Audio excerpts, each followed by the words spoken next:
오늘 우리가 보고 있는 말씀은 레위기 20장 말씀입니다. 우리는 레위기 말씀 가운데서 정결법에 해당하는 부분을 살펴보고 있습니다.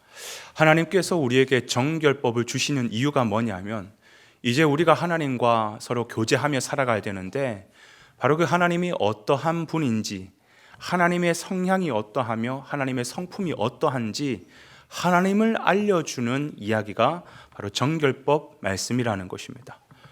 지금까지 우리가 말씀을 통해서 살펴보면 하나님은 어떤 분이셨죠? 더러운 문화를, 즉 죄를 끔찍히 싫어하시는 거룩한 하나님이라는 것을 우리가 지금까지 살펴봤었죠.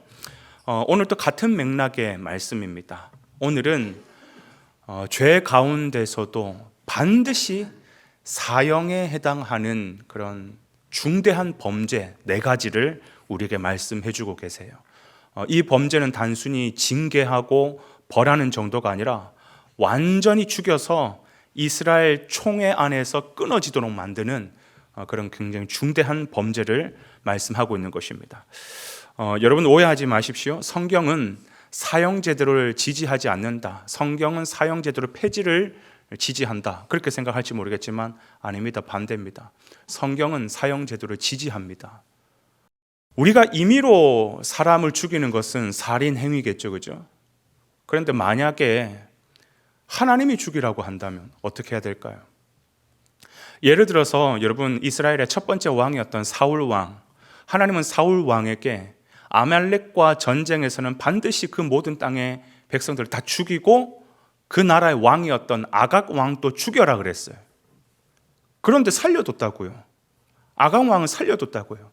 그게 하나님 앞에 어마어마한 범죄, 죄가 되어가지고 결국 그것 때문에 하나님으로부터 왕으로서 이렇게 퇴진을 당하게 되는 것입니다.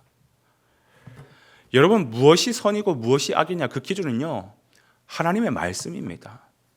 하나님이 죽이라고 하면 죽이는 것이 선이고 하나님이 살려라 하면 살리는 것이 선이라는 것입니다. 그런 관점에서 성경은 사형 제도를 지지하고 있습니다. 특별히 오늘 본문에서는 4가지의 경우에서 이 사형 제도를 허용하고 있죠. 그게 뭐냐? 첫 번째가 부모를 저주하는 자예요. 부모를 저주하고 부모를 죽인다? 그럼 반드시 사형이에요. 두 번째가 뭐냐? 간음을 행하는 거예요. 근데 이 간음도 일반적인 간음이 아니라 상상을 초월하는 그런 끔찍하고 굉장히 지저분하고 더러운 방법으로 간음을 행하는 자 그냥 죽여라고 말씀하십니다. 세 번째가 뭐냐면 신접하는 자, 박수무당이 되는 자 죽여라고 얘기하고 있습니다. 네 번째는 뭐냐면 우상 숭배하는 자. 그런데 이 우상도 그냥 일반적인 우상은 죽이라고 말씀하지 않습니다. 레위기 말씀에는 딱 집어가지고 이 우상에게 우상 숭배하는 자는 반드시 죽여라고 딱 지목하는 우상이 있는데 그 몰렉이에요. 몰렉. 여러분 이 몰렉이라고 하는 신은 암몬 지역에서 섬기던 신인데 가나안 지역에 팽배해져 있었습니다. 이 몰렉 신상은 청동으로 만들어졌는데요. 머리는 소 모양을 하고 있고 몸은 사람 모양을 하고 있는데 이 몰렉의 신의 특징이 뭐냐면 팔을 손바닥을 하늘을 향해 가지고 팔을 이렇게 앞으로 향하고 있어요.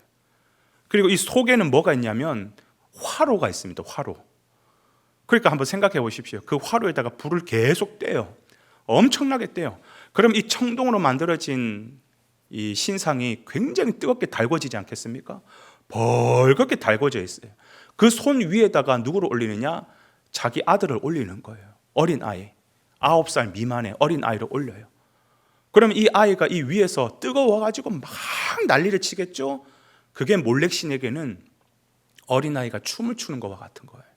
그러면서 기뻐하면서 복을 준다. 이런 인신제사를 드리는 게 몰렉신이었습니다.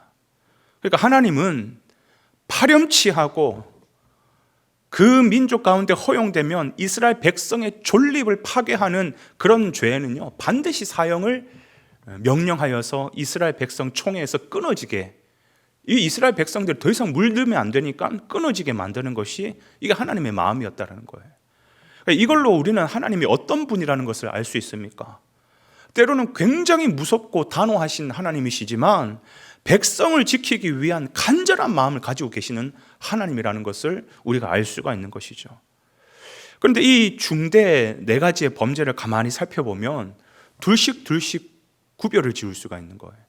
어떻게 구별을 지을 수 있냐면, 첫 번째, 부모를 저주하는 죄와 간음하는 죄. 여러분, 이 죄는 어떤 특징을 가지고 있냐면 가정을 지키는 핵심입니다. 여러분, 페류나가 부모를 죽인다 생각해 보십시오. 그 가정 깨지는 겁니다. 그리고 부부 사이에서 온전한 관계가 아니라 외도를 한다, 불륜을 저지른다, 이거는 가정을 파괴하는 일입니다. 그죠? 그리고 또 두 가지가 뭐냐 하면 신접하는 자가 되는 것, 그리고 또 하나가 몰렉에게 우상 숭배하는 것. 이거는 뭐냐면 하나님과의 관계를 지키는 핵심입니다. 그걸 깨트리는 거예요. 여러분, 사실 한 나라, 한 민족이 망하고 무너지는 것은요, 크게 두 가지의 원인 때문이라고 볼 수 있어요. 첫 번째는 뭐냐 하면 하나님과의 관계가 끊어지면 그 나라는 망합니다. 하나님께서 돌보지 않기 때문에. 또 하나가 뭐냐면 가정이 무너지면 그 나라는 망하게 되어 있습니다. 그래서 하나님은 이 두 가지를 정말 목숨같이 지키고 계시는 거예요. 왜? 하나님의 백성들을 지키고 하나님의 나라를 세워가야 되시기 때문에. 여러분, 우리가 하나님의 백성이라고 한다면 바로 이러한 하나님의 마음과 하나님의 생각과 하나님의 성품을 알고 배우고 지켜야 되는 거예요. 오늘 우리는 이 하나님의 말씀 앞에서 하나님처럼 무엇을 목숨같이 지키며 보호하며 살아가야 되겠습니까? 두 가지예요. 제일 첫 번째가 뭐냐? 하나님과의 관계를 목숨 걸고 지켜나가야 된다는 것이에요. 여러분, 이 땅에 수많은 우상들이 있잖아요. 그죠? 뭐 부처 알라만 우상입니까? 아니요. 우리는 그런 부처 알라를 믿어라 그래도 믿지 않습니다. 그런데 우리는 오해하는 게 그것만 우상이라고 생각하는 게 아니에요. 그렇지 않습니다. 내가 하나님보다 더 사랑하는 것, 내가 하나님보다 더 끔찍히 사랑하는 것, 그 전부 우상입니다. 심지어 내 어떤 것을 채우기 위해서 남을 희생시키면서까지 내 어떤 추구하는 욕망이 있다, 그 욕망의 대상은 전부 다 우상이 되는 것이에요. 내 그걸 추구하기 위해서 내 이웃을 희생시킨다, 내 자식을 희생시킨다, 내 주변 사람들을 힘들게 하면서 그걸 어떻게든 추구하려고 한다, 그 우상이에요. 또 하나가 뭐냐 하면 목숨 걸고 지켜야 될 것이 내 가정을 지켜야 되는 것이에요. 내 가정을 사랑하고 내 가정을 지키는 사람이 되어야 됩니다. 나는 남편으로서 아내로서 불륜 안 저질러, 간음 안 해, 그 정도로만 끝나는 것이 아니라 더 아내를 사랑하고 더 남편을 사랑하고 더 자식을 사랑하여서 내 가정이 무너지지 않도록 건강한 가정을 만들도록 하는 것, 이게 하나님께서 오늘 레위기 20장을 통해서 우리에게 들려주는 말씀이에요. 하나님과의 관계 목숨 걸고 지켜라. 그리고 내 가정 목숨 걸고 지켜라. 그래야 하나님의 백성, 하나님의 나를 통해서, 우리를 통해서 세워갈 수 있다. 여러분, 오늘 하루의 삶을 사는 데 있어서도 이 말씀 앞에 나는 과연 하나님과의 관계 속에서 가로막고 있는 우상이 무엇가 있는가? 나는 진짜 진실로 마음을 다해 목숨 걸고 가정을 지키면서 가정을 사랑하고 있는 하나님의 백성인가? 오늘 이 두 질문 앞에서 정말 하나님 앞에 아름답고 깨끗한 모습으로 그 하나님의 마음을 헤아려 드리는 그런 귀한 삶으로 주님 앞에 살아가시기를 주님의 이름으로 축복을 드리겠습니다.